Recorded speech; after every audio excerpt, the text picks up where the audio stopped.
दो अधेड़ उम्र के पुरुषों ने एक 18 साल की लड़की की इज्जत की धज्जियां उड़ाने का दुस्साहस किया। उस 18 साल की लड़की का दोष यह है कि उस लड़की की मां ने साल 2014-2019 में राहुल गांधी के खिलाफ अमेठी से चुनाव लड़ा। जिस 18 साल की लड़की की इज्जत पर कांग्रेस के प्रवक्ताओं ने आज हमला किया, उस लड़की का दोष यह है कि उसकी मां स्मृति ईरानी सोनिया गांधी और राहुल गांधी के खिलाफ प्रेस में कॉन्फ्रेंसेस करती है। उस लड़की का जो 18 साल की है, कॉलेज के प्रथम वर्ष में पढ़ती है, उसका दोष यह है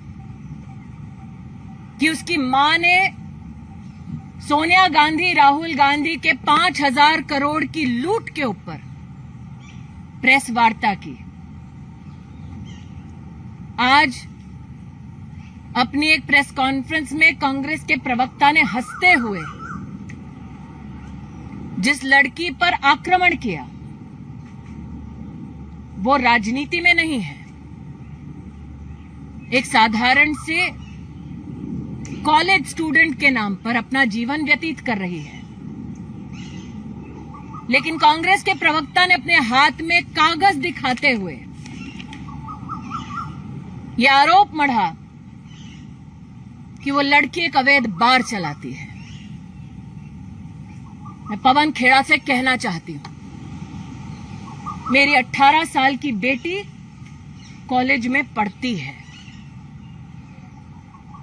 मेरी 18 साल की बेटी कोई बार नहीं चलाती। पवन खेड़ा ने यह कहा कि मेरी बेटी को शो कॉज नोटिस दिया गया और अपने हाथ में 2 कागजात दिखाए। मैं आज पूछना चाहती हूं, उन कागजों में मेरी बेटी का नाम कहां है? जयराम रमेश ने कहा कि वो आरटीआई के आधार पर मेरी बेटी पर, जो 18 साल की है, राजनीति में नहीं है, कॉलेज की स्टूडेंट है, आरटीआई के आधार पर वो मेरी बेटी पर आरोप मढ़ रहे हैं। मैं जयराम रमेश से पूछना चाहती हूं कि क्या आरटीआई की उस एप्लीकेशन में मेरी बेटी का नाम है? क्या उसके जवाब में मेरी बेटी का नाम है? कांग्रेस के प्रवक्ताओं ने कटाक्ष करते हुए, हंसते हुए ये कहा कि मैं सोनिया और राहुल के खिलाफ प्रेस कॉन्फ्रेंस करती हूं। हां, करती हूं, करती रहूंगी।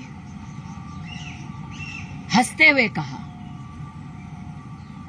कि मुझसे जवाब मांगा जाए। अब जवाब मैं मांगूंगी कोर्ट में, in the court of law and in the court of people.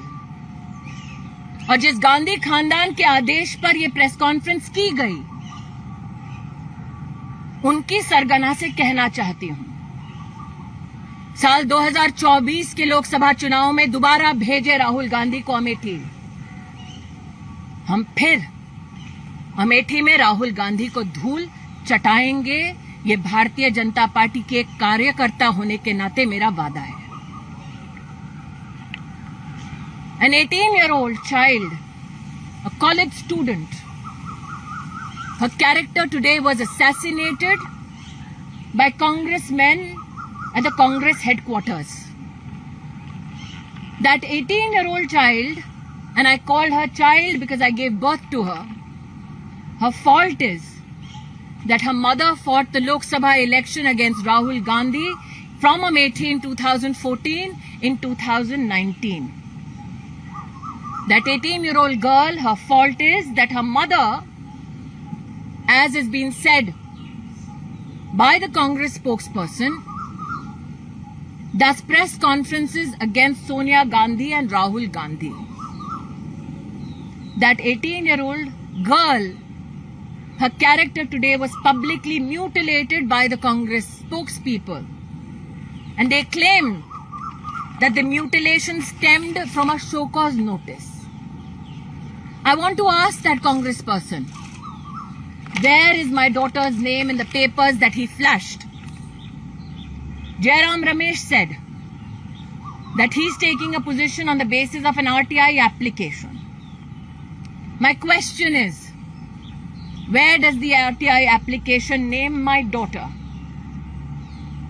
The allegation that my daughter runs an illegal bar is malicious with the intent not only to assassinate her character but also to politically malign me.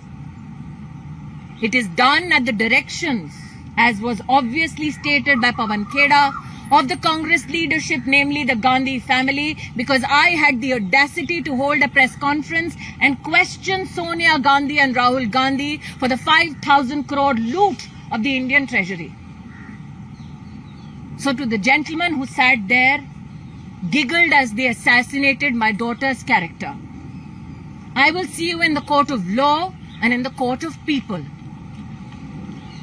And to the Gandhi family, which directed that this press conference be held against my child, I tell you this: send Rahul Gandhi back to fight the Lok Sabha election in 2024 from Amethi and he will lose again. That is my promise as a BJP worker and as a mother to that 18-year-old child. I will see them in the court of law.